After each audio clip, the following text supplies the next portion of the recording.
Welcome to the Verbal Edge. Each of these programs explores ways in which you can heighten your communication skills so you can indeed have the verbal edge and other communication edges overall.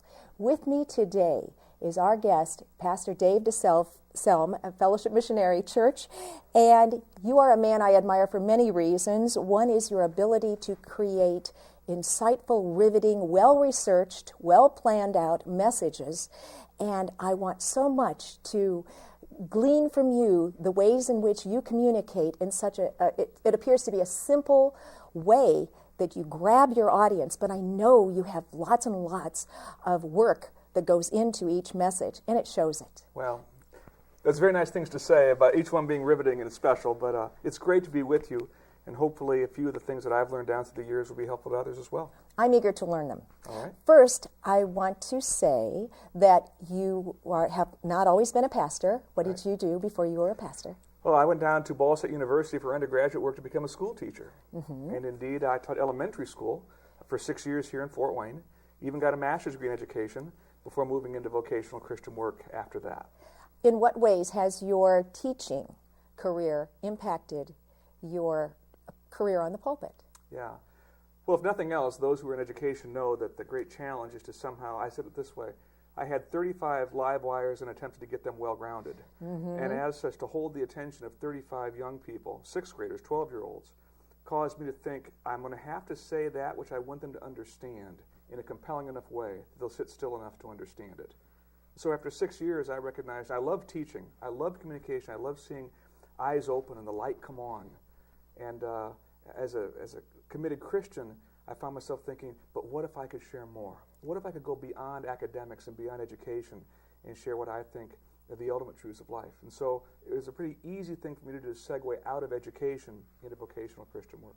But you still have that skill, that teacher skill, that seeing the light in the eyes, as I did when I was a teacher, that you strive for every time you're There's up there. nothing like it for me. When you see understanding, comprehension, and indeed transformation begin to grow in a young person's or anybody's eyes. For me, there's nothing like it. When you first started from the pulpit, what did you do then that you no longer do to get your message across clearer and more effectively? That goes back many years. I've been at Fellowship for 28 years now, so for me to harken back nearly 3 decades is a little bit of a task.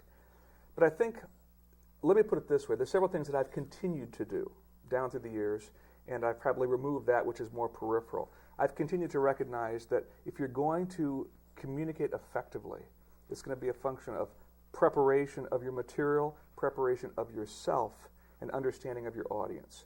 Those are non-negotiable. Mm-hmm. Those are non-negotiable. Now, down through the years, because of experience, I no longer practice in front of a mirror like I used to. I no longer perhaps have quite the butterflies that I used to, although there's still some nerves every time I stand in front of people. But the basics of communication haven't changed for me. In fact, they've intensified as I've recognized they're pretty non-negotiable. You like to call yourself a teacher on the pulpit. Some people call themselves preachers. Is there a difference? I think so, and it's nuanced, but the classic preacher speaks more of a motive, speaks from the heart. Many times there's tremendous exhortation. That's not a bad thing because the heart needs to be communicated too. A teacher speaks more to the head. There's more of an educational than inspirational aspect. I think good communication, at least for a pastor, is to be what I call the pastor-teacher or the preacher-teacher. I think for many of us, there's way too much, not affirmation, but exhortation, mm-hmm. and not enough education. Mm-hmm. By the same token, if it's nothing more than dry statistics and dry doctrine, that doesn't ever get to the heart. So for me, it's a combination of both, but I probably lean more toward the teacher than the preacher. When you were a teacher, did you know that you were destined to become someone who spoke, who would speak on Sundays around here, but you also are in demand other places, even worldwide. Did you know that you were wired for that? No, I didn't. I did know that I loved teaching, and I did know that I was pretty good at it. Even as I've talked down through the years, many years later with what I still call my kids, and I see them around the greater Fort Wayne area, we'll still talk quite fondly about the experiences that we had over at Southwick Elementary School. And so I knew that I seemed to have a capacity, a gift, if you will, a talent to communicate well, but I had no idea that it would ever go this big. We're going to show an excerpt, about 2.5 minutes, of one of your most recent messages. Can you set this up? What was the topic? I'm in a teaching series from the book of James, the New Testament book of James, Mr. Practicality, if you will, in the New Testament. The title of the series is Beyond Belief. The essence is that we are to live lives that are supernatural in nature and go well beyond words, but go into our actions. So lives that are beyond belief. And this is one from a text that had to do with the idea of judging others. Okay, well, let's watch it right now. All right.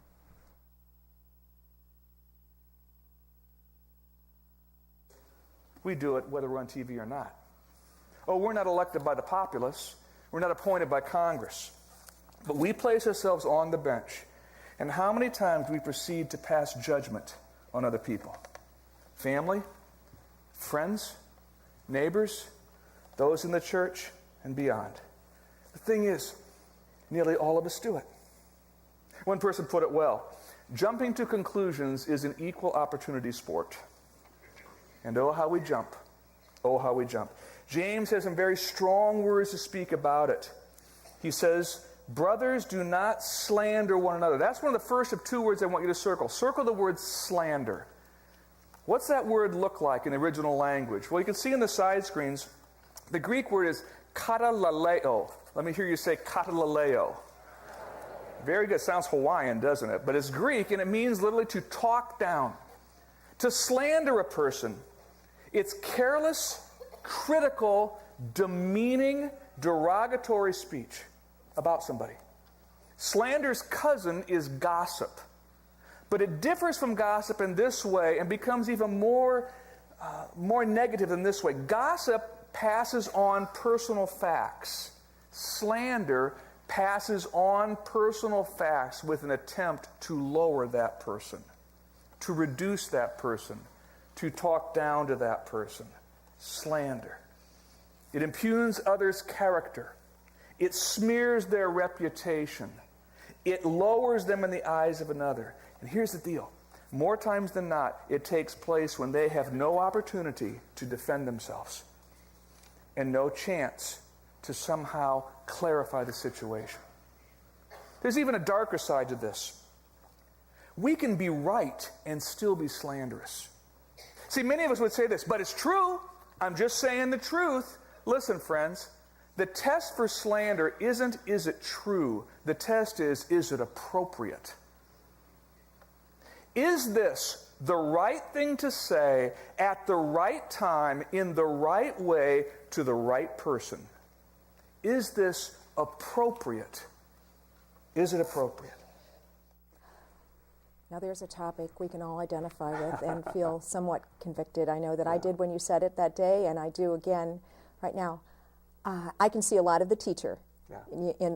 Circle this. You're a believer in people circling their Bibles and... Yeah. I give them handouts every week. Mm-hmm. I'm convinced that people learn different ways, as you well know. Mm-hmm. There are some who learn visually, others who are auditory learners. Others are quite tactile, if you will. They need to be circling or underlining something. So I give them pretty simplified notes, but in using those, I would say, fill this blank and circle this in your Bible. And as you saw, we'll use PowerPoint in the side screens to once more reinforce what I'm saying, especially when I use, for example, the Greek language that the New Testament was written in. There's just no way that folks are going to understand and grasp that.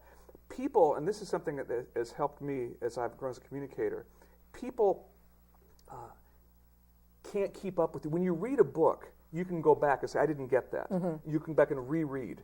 When you're hearing it, you're moving forward, and some of them are thinking, I didn't get that. I didn't understand it. What did you say?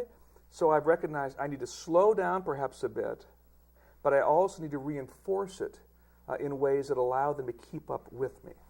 I noticed also you used the word impugn, mm-hmm. and you do not shy away from larger vocabulary words, but I also noticed at times you use it in context and then you go and define it, also for the younger people in the group. Yeah, and also our church is very diverse. It's very diverse racially, but also educationally, as well as age-wise.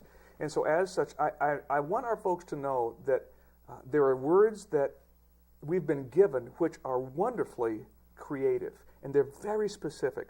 But if I use it in context, or sometimes I'll say then a secondary sentence, which in a sense defines it for them. It does two things. It defines it for them, but it also reinforces what I've said. Yes. And so as such, they get a chance perhaps to understand a bit more fully the truth I'm trying to share. You have done this for many years, and many people would think it's probably something you put together in a half a day. This is why I want you to be here next to me, because I want to hear this answer. What goes into your preparation? I could give the smart aleck answer, and that would be a lifetime. J.H. Jowett put it well. Effective preaching is truth through personality. An effective communicator, I think especially from the pulpit, cannot be separated from who he is. You as a person cannot be separated from the truth you're trying to proclaim. So in many ways, my preparation begins with me. It's something that I have to understand. Am I growing in this area? Or do I have questions about this area? Is this something that has marked me or needs to mark me? So much of my preparation is that overflow of my own need. But to get more specifically, my teachings many times are up to a year in their planning. I get away in the summertime. I'm given a bit of a study break to get away. And during that time, I try to clear my head and ask myself a couple questions. And they're related to my teaching. First of all is, where am I as a person and where do I need to be? And then secondly, where are we as a people and where do we need to be? And I spend a lot of time thinking about that because I'm committed to the fact of truth that transforms lives. And so unless I know where I am, I'll never know where I'm supposed to be. I'll never know what part of God's Word to bring to bear upon that. That begins early on. After a period of weeks of considering that, I begin to lay out roughly a year's worth of teaching. It may be through a book in the Bible, such as the book of James. It may be on a topic. Maybe in a topic such as finances. I did one 2 or 3 years ago called The Truth About Sex and God, and it was quite pointed about sexuality and our expression of it. I'll do various topics on relationships. How do you forgive those who abused you and so forth? I begin to start looking through the year then with a rhythm of teaching. Is it vertical, that is more toward God, or is it horizontal, more toward people? Is it Old Testament, is it New? And I look through a rhythm of teaching, keeping in mind the calendar for the year, because obviously you can't negate the fact there's Easter and there's Christmas. More specifically then, I'll get down to roughly then, once I lay that out, to roughly on a quarter, each quarter. And I begin to lay out the teaching series in some detail. We have a programming team that supports me with video as well as in print. They want to know at least 12 weeks out what the topic at least is, so they can support it in various programmatic ways. So they'll have a rough outline 12 weeks out. As we then get down to the week of, by that time I've done all of my preliminary study, and now I'm down to the talk itself. I talk for roughly 30 to 35 minutes, and my preparation time is roughly 12 to 15 hours a week.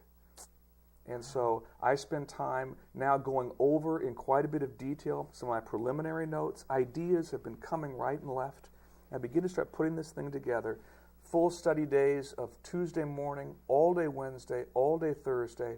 And by the time Friday morning rolls around, we have to get the notes into the bulletin, and we need to get all the production there up on the screen. If I'm successful, I'm done by 10 o'clock Friday morning. Do you present your message to anyone before first service on Sunday? I do. I send, and this is something I've done just recently. There are several people on our staff who I really trust, who in fact are very good at communication. And so since I bring a full manuscript with me into the pulpit, there's a lot of variation on that, but I do. I'm able to send them by Thursday morning. I call it the 1.0 version, the rough thinking of this thing at 1.0 to 3 people on our staff. They look it over, they suggest, that flows really well, lean into this thing here, I don't know that you explained this well. It's a little bit difficult, but it's like, because that's my baby. Yes. It's like someone saying your baby's ears are too big. Yes. But nonetheless, I've learned to trust them very much. They'll send back thoughts. This week, for example, I felt pretty good. All three of them said, looks pretty good the way it is. That's very rare, by the way. But I'll run it through them. I'm convinced that good communicators never stop learning, but also never stop being evaluated. Consistently being evaluated. We can always do better. We can always do better, especially in a shifting demographic. Because if I'm not careful, I'll do what all too many pastors do. I'm speaking, but I have no one listening.